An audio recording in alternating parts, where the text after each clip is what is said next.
आप सभी साथियों का साईं दरबार शिरडी में बहुत बहुत स्वागत है। बाबा शिरडी महाराष्ट्र के अहमदनगर ज़िले में स्थित शिरडी धाम जो विश्व प्रसिद्ध है। भारत के कोने कोने से लोग बाबा साईं का दर्शन करने के लिए यहाँ आते हैं और रोज़ लगभग 25,000 दर्शन श्रद्धालु करते हैं और अपने मनोकामना पूरी करने के लिए बाबा से आशीर्वाद प्राप्त कर अपने घर सुखी सुखी पहुंचते हैं, इसी कामना में कि भगवान शिरडी उनकी सारी मनोकामनाएं पूरी करेंगे। और उत्तर भारत से लेकर दक्षिण भारत से लेकर पश्चिम भारत, पूर्वी भारत के कोने कोने से लोग बाबा शिरडी का दर्शन करने के लिए हर रोज़ महाराष्ट्र के अहमदनगर जिले में उपस्थित होते हैं।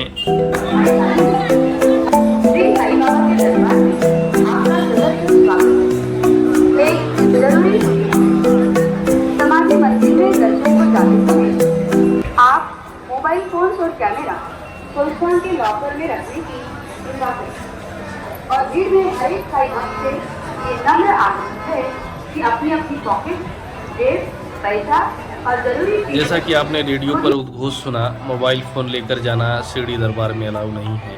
आप शिरडी में मोबाइल लेकर नहीं जा सकते ऊपर, और उसको आप नीचे कहीं पे रख दीजिए। लॉकर भी बना हुआ है, वहाँ लॉकर में आप जमा कर दीजिए अपने मोबाइल फ़ोन को। और हमने तो दर्शन कर लिया है बाबा शिरडी का, अंदर लेके जाना अलाउ नहीं है। काफ़ी खूबसूरत नज़ारा था और काफ़ी श्रद्धालु भी थे अंदर। हमें आरती मिल गई बाबा शिरडी के, हम पूरा नज़दीक बैठे थे और सुबह सुबह की आरती हमें प्राप्त हुई और आरती का आनंद लिया, बाबा शिरडी का आशीर्वाद लिया।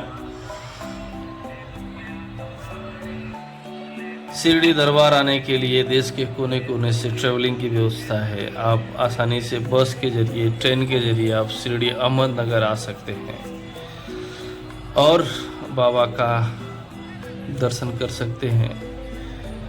और यहाँ रुकने के लिए भी होटलों की व्यवस्था है। काफ़ी आसान और कम खर्चे में आपकी यात्रा हो जाएगी और होटलों की व्यवस्था है। होटलों का भी पैसा बहुत कम लगता है। कम खर्च में आप बाबा शिरडी का दर्शन कर सकते हैं।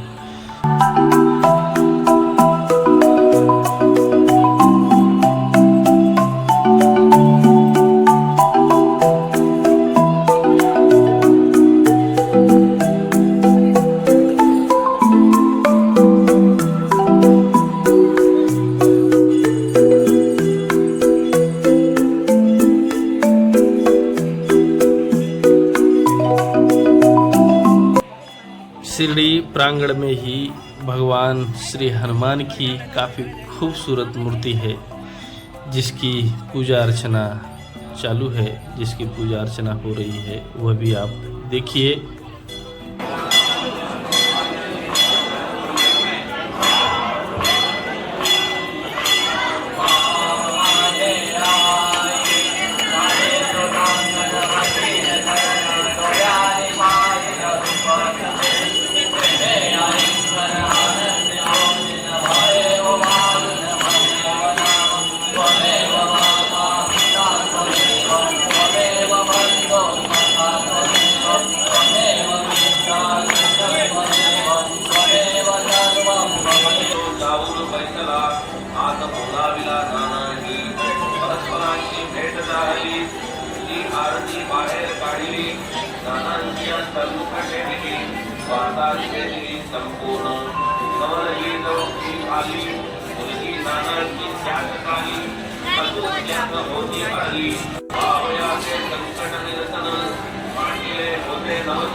अब हम द्वारिका माई चलेंगे, जहाँ पर हमेशा दीप प्रज्वलित रहती है, दीप हमेशा मिलती रहती है, दीप हमेशा जलती रहती है, जिसकी भभूत बना करके जब आप साईं दरबार का दर्शन करने के बाद बाहर निकलेंगे तो उस भभूत को आपको दिया जाता है, जिसको माथे पर लगाने से सारे संकट दूर हो जाते हैं। ऐसी यहाँ की आस्था है और यहाँ वह स्थान है जहाँ बाबा शिरडी हमेशा बैठा करते थे, हमेशा आराधना किया करते थे।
आइए बाबा शिरडी के कुछ विशेष सिद्धांतों पर प्रकाश डालते हैं, उनके विशेष सिद्धांतों को जानते हैं कि बाबा शिरडी के सिद्धांत क्या थे।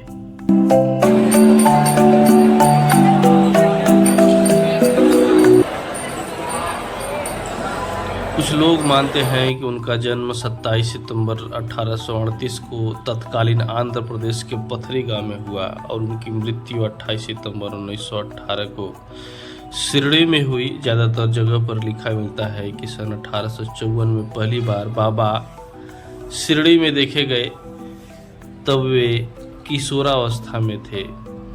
उन्होंने स्वयं की प्राप्ति पर बहुत जोर दिया, साथ ही नाशवान चीज़ों के प्रति प्रेम की अवधारणा की आलोचना की। उनकी शिक्षाएं और नैतिक संहिता के इर्द गिर्द केंद्रित थी, जो प्रेम, क्षमा, दान, दूसरों की मदद, संतोष, आंतरिक शांति और भगवान और गुरु के प्रति समर्पण के गुणों का समर्थन करती थी। ये शिक्षाएं आध्यात्मिक संतुष्टि का जीवन जीने का प्रयास करने वालों के लिए मूल्यवान मार्गदर्शन प्रदान करती हैं। साईं बाबा ने धर्म या जाति के आधार पर भेदभाव की निंदा की। उनके हिंदू और मुस्लिम दोनों अनुयायी थे, लेकिन जब उन पर अपनी धार्मिक संबद्धता के बारे में दबाव डाला गया तो उन्होंने खुद को एक के साथ पहचानने से इनकार किया और दूसरे के साथ भी पहचानने से इनकार किया। उनकी शिक्षाओं में हिंदू धर्म और इस्लाम के तत्वों का मिश्रण था। उन्होंने जिस मस्जिद में अपना समय बिताया उसे हिंदू नाम द्वारिका माई दिया। हिंदू और मुस्लिम दोनों रीति रिवाजों का अभ्यास किया और उन शब्दों और आंकड़ों का उपयोग करना सिखाया जो दोनों परंपराओं के लिए सही थे। उनकी मृत्यु के तुरंत बाद लिखी गई जीवनी श्री साईं सच्चरित्र के अनुसार उनके हिंदू भक्त उन्हें हिंदू देवता दत्तात्रेय का अवतार मानते थे। साईं बाबा ने धर्म और जाति के आधार पर सभी उत्पीड़न का विरोध किया। वह धार्मिक रूढ़िवादिता के विरोधी थे। साईं बाबा ने अपने भक्तों को प्रार्थना करने, भगवान का नाम जपने और पवित्र ग्रंथ पढ़ने के लिए प्रोत्साहित किया। उन्होंने मुसलमानों को कुरान और हिंदुओं को रामायण, भगवत गीता और योग वशिष्ठ जैसे ग्रंथों का अध्ययन करने की सलाह दी। उन्होंने अपने भक्तों और अनुयायियों को नैतिक जीवन जीने, दूसरों की मदद करने, बिना किसी भेदभाव के हर जीवित प्राणी से प्यार करने और चरित्र के 2 महत्वपूर्ण लक्षण विकसित करने का निर्देश दिया। शिरडी के साईं बाबा, जिन्हें शिरडी साईं बाबा के नाम से जाना जाता है, एक भारतीय आध्यात्मिक गुरु और फकीर थे जिन्हें एक संत माना जाता था। उनके जीवन काल के दौरान और उसके बाद हिंदू और मुस्लिम दोनों भक्त उनका सम्मान करते थे। धार्मिक उथल पुथल के समय भारत में विभिन्न धार्मिक और सामाजिक समूहों के बीच एकता लाने में एक दिव्य भूमिका निभाई। उनके पास बड़ी संख्या में हिंदू, मुसलमान, पारसी, ईसाई और सिख भक्त थे जिनके साथ उन्होंने समान व्यवहार किया। बाबा शिरडी के मधुर वचन और शब्द जिसकी व्याख्या वह दूसरों के लिए किया करते थे, दूसरों के व्यवहार के लिए जो इस प्रकार रही: जब तक कोई रिश्ता नाता ना हो, कोई कहीं जाता नहीं। यदि कोई मनुष्य या प्राणी तुम्हारे पास आए तो उन्हें अभद्रतापूर्वक न भगाओ, बल्कि उनका अच्छे से स्वागत करो और उनके साथ उचित सत्कार करो। यदि आप प्यासे को पानी, भूखे को रोटी, नंगे को कपड़े और अजनबियों को बैठने और आराम करने के लिए अपना बरामदा देंगे तो श्री हरि भगवान निश्चित रूप से प्रसन्न होंगे। अगर कोई आपसे पैसा चाहता है तो आप देना नहीं चाहते तो न दें, लेकिन उस पर चिल्लाएं नहीं, उस पर अभद्रतापूर्वक बात ना करें। बाबा शिरडी के कुछ अनमोल व्यवहार इस तरह से थे।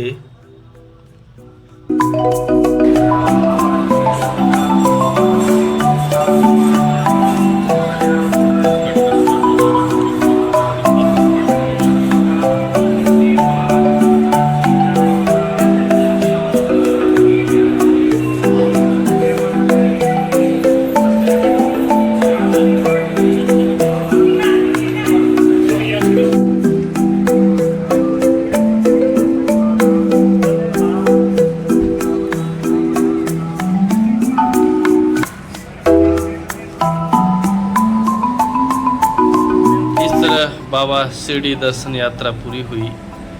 फिर मिलेंगे एक नई वीडियो में एक नई मंदिर के साथ एक नई यात्रा पर। तब तक के लिए धन्यवाद। अगर आपने अभी तक चैनल सब्सक्राइब नहीं किया है तो प्लीज़ चैनल को सब्सक्राइब जरूर कीजिएगा, क्योंकि हम इसी तरह का वीडियो आपके लिए लाते रहते हैं। धन्यवाद।